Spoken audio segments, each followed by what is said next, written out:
Hi everyone, welcome to the Small Business Interview. I have with me Erica Liu Williams, founder of Gr8nola with an 8. She's a former Olympic trial swimmer, and she went from being in tech to being a full-time food entrepreneur. Thanks Erica for joining us. Thank you for having me. Super excited to have you. Why don't you tell us the story behind Gr8nola? Sure.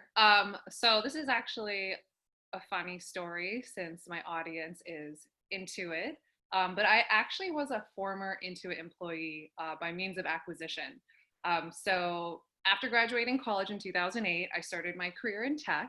And it was mid-career that I got the itch to start my own business after working in, I think, such an innovative industry, an industry where you see a lot of companies and startups begin and get acquired. So I was working at Intuit. I had the itch to start my own small business, and I decided to totally go another field and launch a healthy granola company.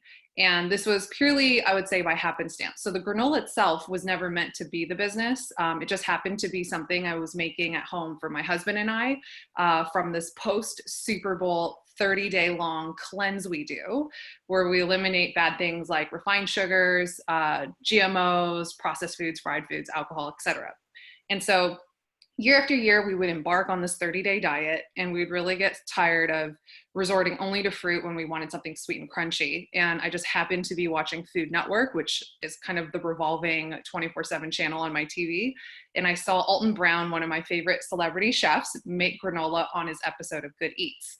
And me being hungry, like deprived of things that I felt tasted good because they just weren't cleanse friendly, I got the idea to make my own healthy version of granola, since a lot of ones you find in stores have tons of sugar, tons of bad oils. So I just made my own healthy version. And so that became a household staple. I was making this granola just for myself, my family, my friends.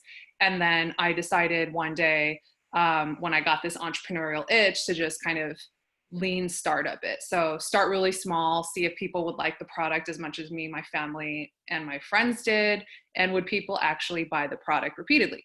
So in 2013, I launched the business as a farmer's market business. I was literally baking out of my home kitchen, selling it on Saturdays on the side of working at Intuit. And that's how I got my start. It was very humble.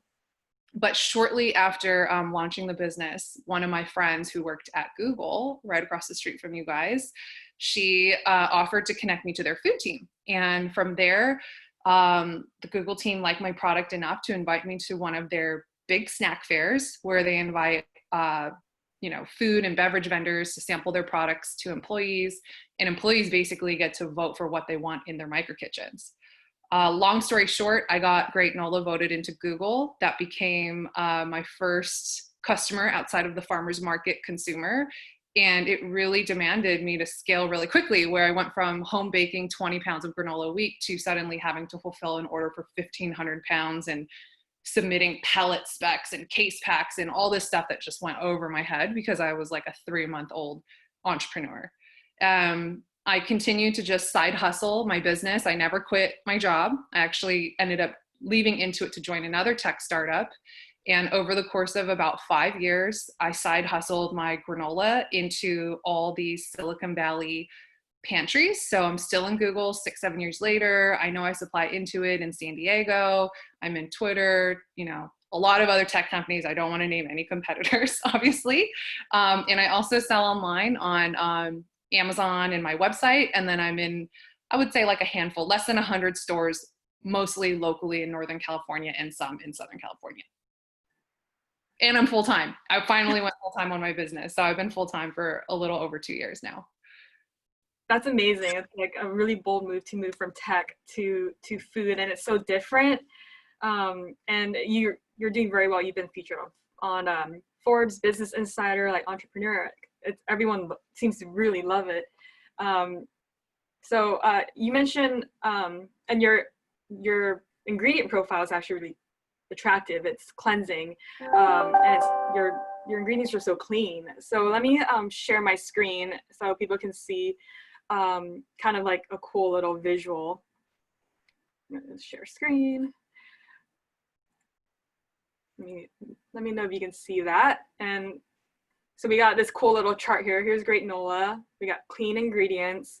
Up here, bland, delicious junk. And this is a pretty cool visual. So you have clean ingredients and it's delicious. You got your Gr8nola. You got your usual commercial products here. Some boring stuff here. Made with coconut oil, sweetened with monk fruit, not sugar. No refined sugar. Yeah, no refined sugar. And it's pretty low, 5 grams of sugar per serving. Definitely for the granola and cereal category. Yeah, granola cereal. So it's a really good ingredient profile. Let me see, stop share. Yes, and you guys, so you guys are still active, right? You're still selling online. What effect is COVID-19 having on your business? Sure. So it's been Groundhog's Day since it's, we're kind of 2 months into this, but when COVID started to hit, it was really devastating. 80+% of my business is actually supplying the corporate channel. So as I mentioned, I supply a lot of tech companies like Google and Twitter, and I have markets open in Northern California. I supply a lot of these offices in the Pacific Northwest, Denver, Phoenix, LA, and pretty much in the matter of like a week, that revenue completely vanished. And not only that, I had tons of inventory, literally tons, like 15,000 pounds of granola that would usually get placed in these offices and get consumed very quickly. It was inventory that I had to basically allow my distributor to return because there's no home for it anymore. So it was really, it was pretty shocking. And it was just kind of like watching the vase fall and crack and tumble on the ground. But, it just is what it is. I think I'm lucky in that I'm very lean. I don't have a lot of overhead. I don't have a lot of fixed expenses. I use a co-manufacturer to produce. So I'm really producing when I need to. It's not like I have a rent or fixed overhead for expenses like a facility. I'm pretty scrappy, so it's just me, and I have contractors, so I don't have payroll. But I'm just kind of waiting for the corporate segment to come back so I could start replenishing these offices with their delicious and clean ingredient granola. On the flip side, I would say that online has seen a really big uptick. This is a much smaller part of my business, but both on my website and on Amazon, products are definitely seeing more movement. And then in the 60+ stores that I'm in California, it seems to be that velocity has picked up too. But I think one of the things we're all speculating is whether it's, initial pantry loading and people are starting to taper down and not go to the store as much, or is this going to be sustained? But overall, I'm just kind of bunkering down to weather the storm, knowing that it's not going to probably be a growth year, and I'm going to have to just be a little bit more creative and scrappy about how do I continue to build online, or are there channels that I could kind of subsidize or kind of resell the product that I had to get returned that would normally go into these tech offices. But being adaptable, I think, is just key for being an entrepreneur in general. Like, you're going to hit highs and lows. Who would have thought we would have a global pandemic? But you have to always be prepared for these kind of worst case scenarios and not get caught with your pants down. And I think with the fact that I have low overhead, it really helps me. That's true. I'm going to show people that you do have a store page online. So here's your website, and I guess we can order up here, right, in your shop. You just shop. And look at all these cool flavors. Check out this one. It's black, right? Because you use activated charcoal.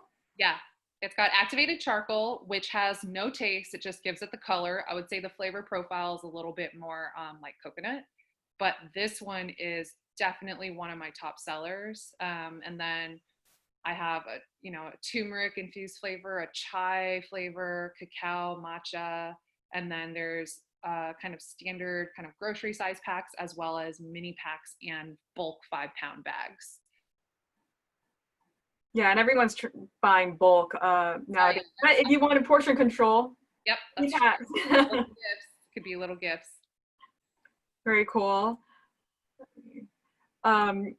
So yeah, and you did mention there was a like that was your silver lining, and it's important to remember that there are people worse off than you. There are people who are better off than you, but you know, like to acknowledge that you do have you don't have a lot of overhead, and we're okay for now, and this is temporary. And I like that mindset. And that mindset actually kind of you can see it on your Instagram page too, which is really cool. Um, so everyone should check it out. Actually, I'll share that too right now. Go to that. So here's your Instagram page. So there's a lot of like mental well-being here, along with recipes for your food, and that's pretty cool. I really like this one. It's perfectly okay to eat cocktail, skip a workout. Very colorful Instagram page. That's my And husband, by the way. oh wow, found a model. So yeah, no, it's a very the mentality behind this and the food is it's very appropriate for, especially in dire times like this. You know, stay healthy, have a healthy mindset, be healthy physically. It's very cool. Thank you. Oops, let me try to go back. Try to navigate around. Share. There it is. But yeah, so you have a lot of recipes too. Do you test these out? Do you make them and test them out yourself before posting? So I'm actually not the recipe developer. I have a contractor who helps manage all my social media and content, including the recipes. But they're absolutely stuff that as soon as it hits the blog, I am one of the first people to make it because I always have surplus granola, and then it's just a healthier. These are just healthier treats in general. So most of the recipes on my blog do not have refined sugars, dairy, soy, but they don't necessarily taste healthy. They're actually quite indulgent. And it just takes a couple household ingredients along with Gr8nola. Yeah, there's plenty of ways you can eat granola. Not just on yogurt, right? Like I saw Yeah. you even had savory dishes. Oh yeah, for sure. Like the golden spice definitely goes well on top of soups or salads, but it's really interesting how well granola can transform into like a crust if you kind of blend it up with coconut oil and dates or with other nuts and you bake it. It's pretty good. So I know you said you're not things have changed since this whole shelter in place thing, and the supply to Google, Intuit, all the corporations has gone down, of course, because nobody's going to work. Do you see any like, I guess as we try to return back to normal, do you see any like particularly lasting changes to the way you do business? That you anticipate anything that will last for a long time? Yeah. So, I mean, I think that a lot of companies, even when they do come online, it is not going to be at 100% capacity. So, I am prepared for, I'd say, less revenue and less volume going to tech companies. One of the things that I believe is going to change is most of my volume to these tech offices are in bulk. So it's bulk 5 pound bags and they go into these dispenser bins or Tupperware that people share. And I think bulk is going to go away. And some of my distributors have already reached out about using my mini bags instead, just because they're, more sanitary. Only one person takes a bag and eats from it versus people kind of grabbing and sharing from a bin. But in general, even before COVID-19 hit, I knew that long term, I can't be a business that has such a majority of revenue reliant on one single channel, such as the corporate channel. And in order to build a true snack brand and a true consumer packaged goods brand, you have to build out other channels like retail, grocery stores, and direct to consumer selling online. Just because that's ultimately where you build the brand and there's a lot more reach. So whether COVID hit or not, the goal and strategy for the year was to get into more stores and build the business online.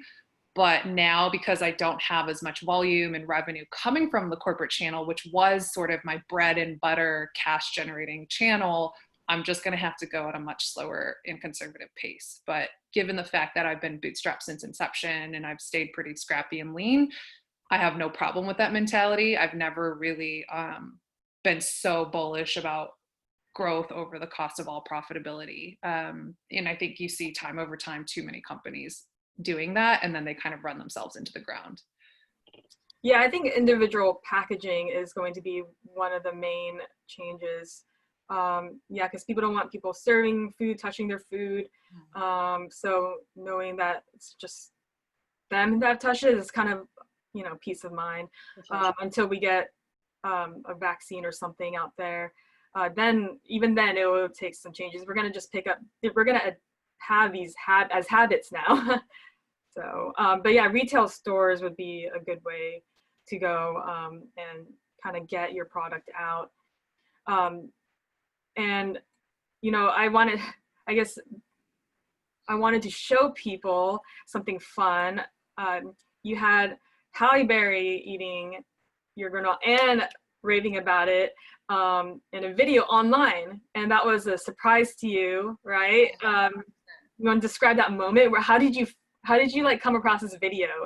Sure. So it was actually on Halle Berry's Instagram stories, and it was purely organic. So it's not like I had some big sponsorship budget. I've never sponsored or paid an influencer to share my product ever. But what happened was I had an intern that was working for me who managed social media, and she knew who Halle Berry's personal trainer was. So typically when we engage with influencers online, we are very organic and authentic. We're never transactional, and we simply kind of kill them with kindness and offer them product with no obligation to ever share, post, promote. Just we want them to say yes to eating the product, and we just hope that they enjoy, and it's a bonus if they do end up sharing. So long story short, we sent product to Halle Berry's trainer. Of course, we knew and hoped that maybe it could land on Halle Berry's lap one day, but didn't expect it. And 6 months down the road, suddenly someone pinged me and shared Halle Berry's story, and it's literally Halle Berry and her trainer on Instagram eating my product, raving about it in front of her like 6 million plus follower audience. And I was just like, my jaw dropped, like I screamed. I was with my mom. My mom thought something was wrong, but it was just so shocking and surprising because it was kind of like a Hail Mary. You didn't really expect anything to come from it, but you just hope that, oh yeah, maybe Halle Berry might have seen my bag somewhere if her personal trainer had it, but I did not expect her to actually be sharing and talking about how much she liked it to her followers publicly without any, not like I would expect Halle to be the type to make money, but at the end of the day, these people are so big, it's like, what's in it for them? Nothing. And she just shared it. So I thought that was really awesome. And it kind of also shows how awesome her and her personal trainer are too, to just do that on their own. I'm going to share the video. Actually, I have it. Let me know if you can hear the audio. Sometimes I can never figure out why my audio is off for sharing videos, but here it is. So let me know if you can hear it. His body is different, so you kind of have to modulate that based on what your body type is. Little quick snacks like these from Gr8nola with an 8 Gr8nola. I think that's how you pronounce it. These guys are amazing. I love to carry these little things in my pocket. You can put out while you're driving. They have awesome flavors like golden turmeric, which is super cool and rare. And they're just so delicious. This one has matcha. That's a cocoa one there, and they're still keto friendly. If you just eat a certain amount of it, you don't want to eat the entire bag in one sitting, but just sparingly throughout the day. And I think you'll really like these. Yeah, I could do that. I could eat that whole bag, so. Oh yeah. I would have to be careful. They even have charcoal flavor. That's super cool and rare. So. If you have gas, that's for you. I love it. It was so candid. Here's my rule of thumb. Read. Yeah, that's why. I mean, she's eating the whole bag already. She's like, you know, like there's a lot of influencers, like micro influencers, and a lot of people will be like, oh, I saw this influencer eating Gr8nola, but Halle needs no introduction. You know, you could be young generation, older generation, like it's not a specific demographic. Everybody knows who Halle Berry is. So that was really exciting because she is super A-list and just an awesome kind of person that I think also really represents kind of the lifestyle and brand values that Gr8nola stands for. Right. Yeah. No, that was a lot of fun. That must have been such a great. It was really surprising. So. And I don't know if I asked, did you ship out, I guess, nationwide? I do ship nationwide, so just within the U.S., but all 50 states, both on Amazon as well as on Gr8nola.com. Oh, cool. Well, there's probably a lot more celebrities out there eating your granola. You probably don't even know it then. Well, thank you, Erica, for joining us today. It was a lot of fun. It was a pleasure having you. Thank you for having me. And keep in touch. Let us know what's up if anything comes up, just Good. update us. Sounds good. Stay healthy, stay safe. You too. All right. Bye, everyone. Thanks for joining the small interview. Bye.